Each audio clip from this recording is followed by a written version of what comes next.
The air in the small village was always soft and filled with the gentle fragrance of earth and flowers. In the early mornings, when the sun's tender rays touched the mud houses, everything seemed golden. Birds sang cheerfully, children played in the narrow lanes, and old men busied themselves with opening their little shops. Among the people of this village lived a young woman named Ayesha. Ayesha carried quietness in her eyes. She was hard-working, yet gentle-hearted. After finishing the chores of her own home, she often found time to help the women of her neighborhood. But her greatest quality was her sensitivity. She could not ignore another person's sadness. A shadow of pain on someone's face was enough to disturb her heart. Her life was ordinary, but peaceful. The villagers all knew each other, stood by one another in times of need, and shared whatever they had. Ayesha too lived like everyone else. Yet, inside her heart, a silent question always lived: is my life meant only for myself, or am I supposed to do something for others too? Cherry blossom. A meeting by chance.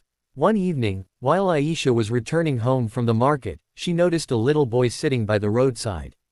He was no more than 7 years old. His clothes were torn and dusty, his hair uncombed, and in his eyes there was a strange emptiness. In front of him lay a piece of broken clay, which he pushed around with a stick, as if trying to turn his hunger into a game. Ayesha stopped. She walked closer and gently asked, "Child, why are you sitting here all alone? Where are your parents?" The boy remained silent at first. Then, in a voice that was almost a whisper, he replied, "I don't have anyone, they're all gone." Those words fell heavy on Ayesha's heart. She looked into his eyes, and what she saw was not just loneliness, but also the quiet ache of hunger. A stirring in the heart. For a long moment Ayesha stood still. She knew how villagers usually reacted to children like him. Some would walk past without a glance. Others might offer a word of pity, but no hand of care. Her own feet refused to move forward. Her heart spoke louder than her thoughts. This child is hungry, this child is alone, maybe all he needs is someone to notice, someone to care. She bent down and placed her hand on the boy's head. "You must be hungry, aren't you?" she asked softly. The boy nodded, without saying a word. In her basket, Ayesha had some bread and a small portion of curry that she had brought from the market. She placed it before him. The boy grabbed the food and ate with such desperation that tears gathered in Ayesha's eyes. Cherry blossomed. The decision. When he had finished eating, the boy looked at her as though he wanted to speak, but lacked the courage. Ayesha's thoughts became restless. If I leave him here, where will he go? Who will care for him? Who will call him their own? A few women from the village had been watching the scene. One of them came forward and said, "Ayesha, don't waste your time. Who knows what kind of child he is? No parents, no family, no name. He could bring trouble." But Ayesha only smiled and replied, "Maybe that is exactly why he needs someone, because he has no one else. And maybe that someone has to be me." She held the boy's hand, and without another word, took him home. A new beginning. At her house, Ayesha bathed him, dressed him in clean clothes, and offered him warm milk. The boy stayed silent, watching her with wide eyes, as though unsure whether he was allowed to trust her. "What is your name, child?"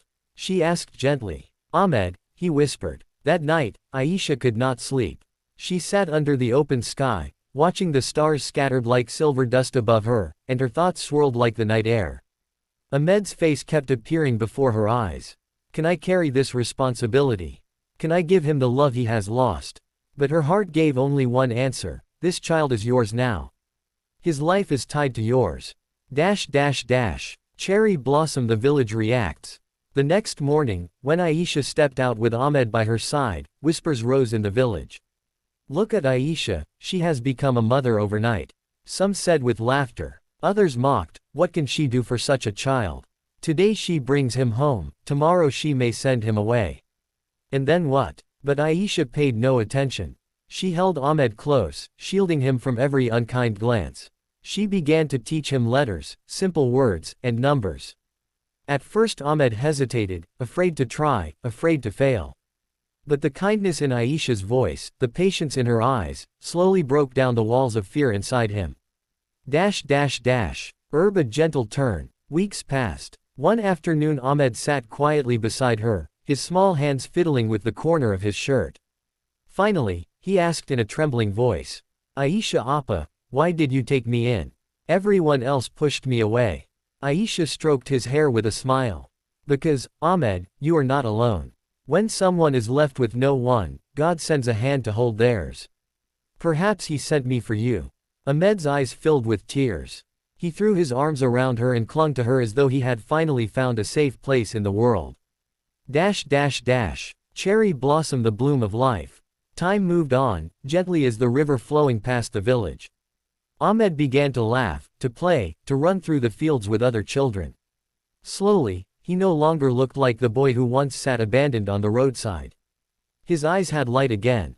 And in Ayesha's heart, too, something had changed. Where once she had felt a quiet emptiness, now there was warmth. Ahmed's presence was like spring arriving in her home. Even the villagers noticed. Those who had doubted her now said, Ayesha, you did something noble. May God reward you. The tender moment. One night, the sky was full of moonlight, painting the village in silver glow.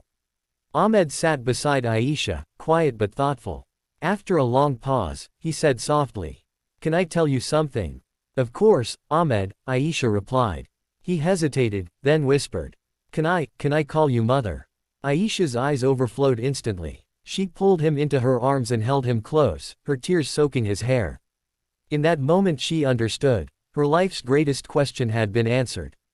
Her life was not meant only for herself. It was meant to bring love and safety into another's world.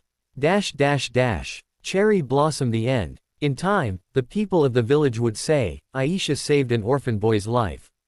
But the truth was deeper. Ahmed had also saved Ayesha. He had given her heart a meaning it never knew it needed. Now, they were no longer alone. They were family. They were each other's prayer, each other's shelter. And in that small village, people quietly learned a lesson, that true peace is not in what you keep for yourself, but in the love you give away.